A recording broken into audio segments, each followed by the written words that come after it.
karena engkau berharga di mata dan mulia, dan aku ini mengasihi engkau, maka aku memberikan manusia sebagai gantimu dan bangsa-bangsa sebagai ganti nyawamu. Tadi saya sudah bilang ada 4 hal di situ. 4 hal. Yang pertama, bahwa kita semua yang percaya kepada Tuhan, kita begitu berharga di matanya. Ada amin? Amen. Kenapa kita begitu berharga di mata Tuhan? Jadi ini yang jangan sampai kita sepelekan. Seringkali kita merasa bahwa kita ini biasa-biasa saja. Sebenarnya tidak. Kita ini berharga di mata Tuhan. Kenapa? Karena saudara dan saya, ada orang mereka katakan kita ini baik biji mata Tuhan. Ya. Karena kita ini adalah penyambung lidah Tuhan. Ya. Kita berharga di mata Tuhan karena kita segambar dan serupa dengan Allah. Tuhan begitu menghargai kita.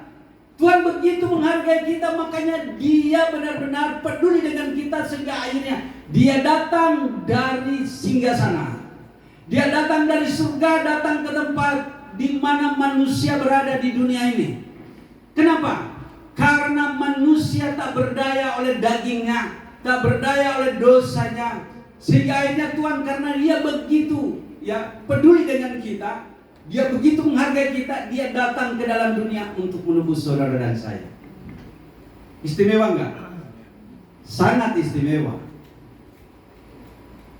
Jadi kita ini istimewa di mata Tuhan, dan kita ini berharga di mata Tuhan karena kita adalah serupa dan segambar. Itu dalam Kejadian 1 ayat yang ke-26a. Coba Kejadian 1 ayat 26a. Apa di sana dikatakan? Pas banyak yang hafal. Tuhan berfirman, marilah kita menjadikan manusia menurut gambar dan rupa kita. Kita ini begitu berharga di mata Tuhan karena kita ini adalah rupa Allah. Kita ini adalah gambar Sang Halik. Di muka bumi ini pernah nggak ada yang melihat Allah? Ada yang pernah melihat Allah? Saya pernah. Firman-Nya. Saya hanya melihat Allah itu di dalam firman-Nya. Dan saya melihat Allah itu di dalam roh. Tapi secara wujud nyata Allah itu tidak bisa kita lihat. Nggak bisa. Tapi pernah nggak kita melihat Allah? Firman Tuhan katakan, Alkitab katakan, lihatlah sekeliling. Lihatlah sekelilingmu. Pandanglah sekelilingmu. Orang-orang yang Tuhan ciptakan ada di sekelilingmu itu adalah rupa Allah. Makanya Tuhan mengajarkan untuk kita mengasihi. Ada amin? Karena Allah itu kasih. Dia mau supaya kasih Tuhan di dalam kita itu memandang orang-orang di sekeliling kita seperti kita memandang, seperti Allah memandang kita. Tuhan mau supaya kita sadar akan hal ini. Jadi jangan pelihara kebencian. Ya, yang kita benci itu adalah, ada yang jawab? Dosanya. Karakter yang tidak menunjukkan karakter ilahi itulah yang kita benci. Dan kebencian itu tidak mesti harus kepada orang lain. Kepada diri kita ada karakter-karakter yang tidak membawa menggambarkan suatu karakter ilahi. Itulah yang harus kita benci. Dan itu ada pada diri kita masing-masing. Nggak usah jauh-jauh. Nggak usah melihat ke sekeliling kita. Lihat pada diri kita sendiri. Ada nggak sesuatu kehidupan di dalam kita ini yang tidak mencerminkan karakter ilahi? Ada kan? Ada. Nggak perlu disembunyikan. Karena kita memang manusia masih ada dalam tubuh daging. Maka itu kita memiliki karakter-karakter yang duniawi. Dan itu wajar. Hanya kita tidak boleh membiarkan karakter-karakter yang duniawi yang tidak membawa sesuatu kehidupan yang baik. Itulah yang kita benci dari diri kita. Hal itu harus ditanggalkan. Makanya yang katakan Rasul Petrus katakan bertobat. Kebiasaan-kebiasaan apa yang ada pada saya yang tidak dengan firman Tuhan, sejalan dengan firman Tuhan, itu harus saya benci. Dan sering kali ini kita lupa dari diri kita sendiri. Oke, kita kembali ke pembacaan kita, bahwa kita ini berharga di mata Tuhan. Yang kedua, bahwa semua orang yang percaya, terlebih kita mau hidup dalam pertobatan, bahwa kita adalah umat yang mulia. Ada amin? Karena engkau berharga di mataku, itu yang pertama, dan mulia. Jadi kita ini semua umat yang begitu berharga dan mulia. Poin keduanya adalah kita ini mulia di mata Tuhan. Roma 8 ayat yang ke-30 bagian akhir. Di sana dikatakan bahwa kita yang dipilih, yang dipanggil, ya, kita juga dimuliakan. Roma 8 ayat yang ke-30 bagian terakhir. Di Mazmur juga ada bahwa kita ini dipermuliakan oleh Allah. Pertanyaannya, kenapa kita begitu dipermuliakan oleh Allah? Kenapa kita terpandang begitu mulia di hadapan Allah? Bukankah Allah yang harus dipandang mulia? Kenapa kita begitu mulia? Jawabannya sama. Tadi dikatakan bahwa kita adalah rupa dan gambar Allah. Tentunya kita juga mulia. Ini nggak ada yang menyimpang dari apa yang memang Tuhan mau, supaya kita ini dipandang mulia. Kenapa? Kalau kita ini mencerminkan nilai-nilai nilai keduniawian kita, mau dipandang mulia bagaimana orang seperti ini? Ini malah mempermalukan, bukan mempermuliakan Tuhan. Dan Tuhan itu harusnya dipermuliakan bukan di dalam ciptaan yang lain. Tuhan itu justru dipermuliakan di dalam kehidupan manusia. Mungkin kita berpikir bahwa kemuliaan Tuhan dipandang dari ciptaan yang umpamanya kita memandang gunung-gunung yang hijau, ya gunung-gunung yang bagus, dan itu dilihat dari situ kemuliaan Tuhan. Enggak. Itu hanya sesuatu berkaitan dengan masalah kemegahan daripada ciptaan Tuhan. Tetapi kemuliaan Tuhan tidak dipandang dari sana. Kemuliaan Tuhan itu dipandang dari orang-orang yang takut akan Tuhan. Ada amin? Amin. Karena bagaimana kita memuliakan nama Tuhan, demikian juga kita dipandang mulia. Yang kedua, kita mulia di mata Tuhan. Dan untuk supaya kemuliaan Tuhan itu kelihatan, maka kita harus mencerminkan kehidupan kita yang sungguh-sungguh bertobat, supaya kemuliaan Tuhan itu terpancar bukan dari ciptaan yang lain, tetapi kemuliaan Tuhan itu harusnya terpancar dari kehidupan anak-anak Tuhan yang sungguh-sungguh bertobat. Ada amin? Buka, ini sering saya bawa 2 Korintus 3 ayat 2 dan 3. 2 Korintus 3 ayat 2 dan 3. Kita baca. Atau ada yang membacakannya? 2 Korintus 3 ayat 2 dan 3.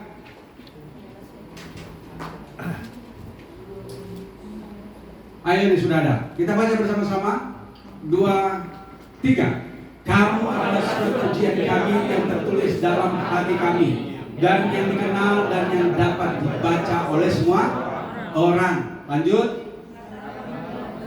Karena telah ternyata bahwa kamu adalah surat Kristus yang ditulis oleh pelayan kami, ditulis bukan dengan tinta, tetapi dengan Roh dari Allah yang hidup, bukan pada loloh batu, melainkan pada loloh daging, yaitu di dalam hati manusia.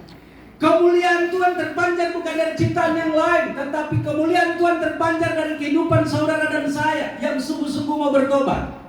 Nah, oleh sebab itu jangan sia-siakan hidup kita. Karena kalau kita hidup, kehidupan kita ini memancarkan nilai-nilai duniawi, maka kita sedang mempermalukan pencipta kita. Sebab kita ini adalah ciptaan Tuhan yang Tuhan mau supaya kita mencerminkan nilai-nilai keilahian itu terpancar dari kita, karena kita ini sebenarnya adalah surat Kristus yang harusnya dapat dibaca oleh semua orang. Kalau Alkitab ini berbicara tentang firman Tuhan yang tertulis atau logos, maka banyak orang yang selalu berpikir bahwa ya, bacalah firman ini. Tetapi kembali lagi, kalau kita membaca dan kita tidak menghidupinya, artinya tidak bertobat, maka firman itu tidak akan mendapat tempat di dalam diri kita. Maka kehidupan kita tidak akan memancarkan kemuliaan Tuhan. Tapi kalau firman ini kita hidupi, artinya Alkitab ini kita hidupi, apa yang ditulis, apa yang kita baca dan kita hidupi, maka firman itu bukan lagi tertulis secara logos di Alkitab ini, tetapi firman itu akan mendapat kehidupan di dalam kehidupan orang percaya, sehingga akhirnya firman yang tertulis di Alkitab ini menjadi firman yang hidup di dalam diri manusia. Makanya dikatakan bahwa kamulah surat Kristus yang dapat dibaca oleh semua orang. Artinya firman itu sudah hidup di dalam diri saudara dan saya, supaya dimanapun kehidupan kita berada, di sana ada banyak orang yang akan melihat bahwa kehidupan kita itu adalah hidup yang benar. Nah, itulah yang dikatakan bahwa kemuliaan Tuhan itu harusnya terpancar dalam kehidupan orang yang percaya. Jadi kehidupan kita ini jangan disia-siakan. Kalau kehidupan hari-hari kita adalah kehidupan yang sesuai dengan banyakkan orang yang glamor, yang maunya ya istilahnya hura-hura, maka kehidupan kita tidak memancarkan nilai-nilai kehidupan atau nilai-nilai firman. Makanya kita tidak mempermuliakan nama Tuhan. Nah, itu yang tadi saya katakan, kemuliaan Tuhan harusnya terpancar dari hidup kita. Artinya firman itu harus mendapat tempat di dalam kehidupan kita. Makanya dikatakan firman itu tidak lagi ditulis di loh batu. Kalau di zaman perjanjian lama Musa mengambil 2 loh batu dan tertulis firman 10 ketentuan di sana.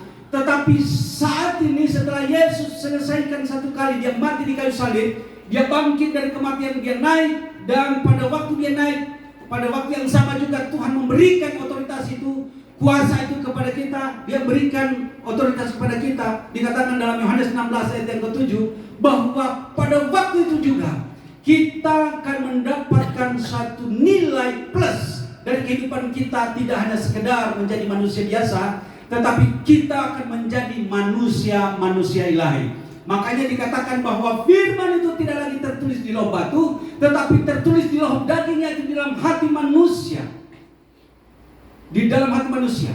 Yang ajaib, yang luar biasa ini, Rasul Paulus menulis hal itu, dikatakan begini, bahwa firman itu tidak lagi tertulis, tidak lagi ditulis dengan tinta, tetapi ditulis dengan Roh Allah, yaitu di loh daging, di hati manusia. Nah, oleh sebab itu kehidupan orang percaya yang menghidupi firman, dia harus benar-benar mengerti bahwa dia berharga dan mulia di mata Tuhan. Amin. Dalam hal ini kita harus sadar bahwa kita ini begitu istimewa di hadapan Tuhan.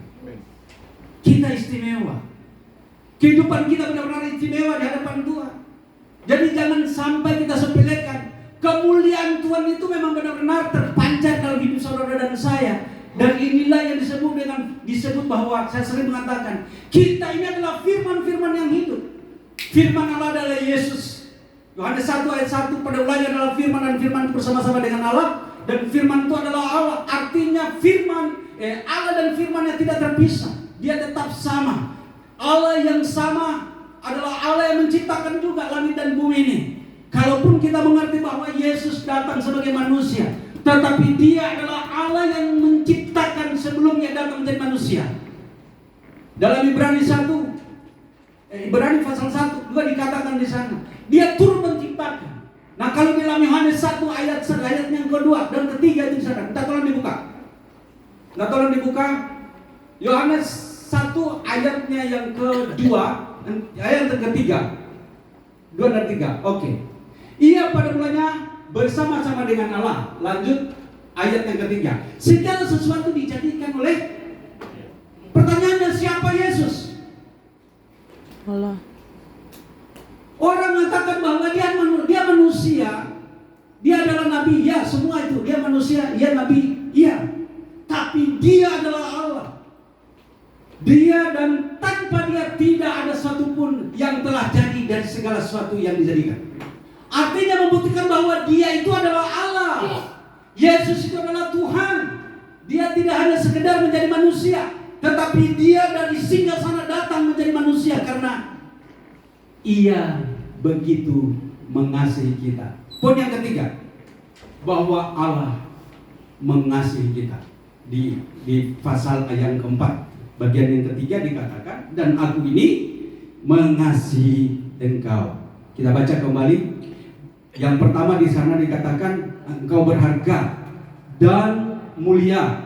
Yang pertama berharga, yang kedua mulia, yang ketiga dan aku ini mengasihi engkau. Karena kasihnya Tuhan itu datang ke dalam dunia. Untuk apa Dia datang ke dalam dunia? Karena Dia begitu mengasihi kita. Yohanes 3 ayat 16.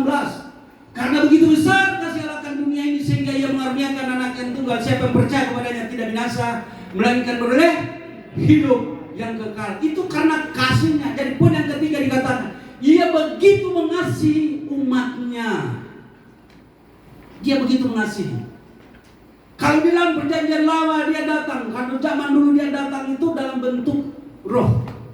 Dia datang dalam di bayang-bayang. Kepada nabi-nabinya itu dikatakan di atas, Tuhan itu di atas kepala orang percaya.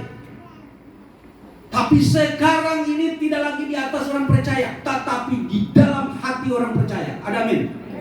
Begitu luar biasanya. Kenapa dulu itu Dia di atas kepala? Karena manusia daging ini tidak mungkin menyatu dengan Tuhan. Tetapi Allah kita yang begitu mengasihi kita, Dia datang ke dalam dunia dan menyelesaikan dosa. Dan akhirnya Tuhan itu bukan berdaulat di atas, bukan datang di atas kepala orang-orang percaya, tetapi ada di dalam hati orang percaya. Kalau zaman dulu pernah dikatakan di dalam Kejadian 6 ayat yang ketiga, bahwa Tuhan itu tidak selama-lamanya tinggal di dalam hati manusia karena manusia masih terdiri dari daging.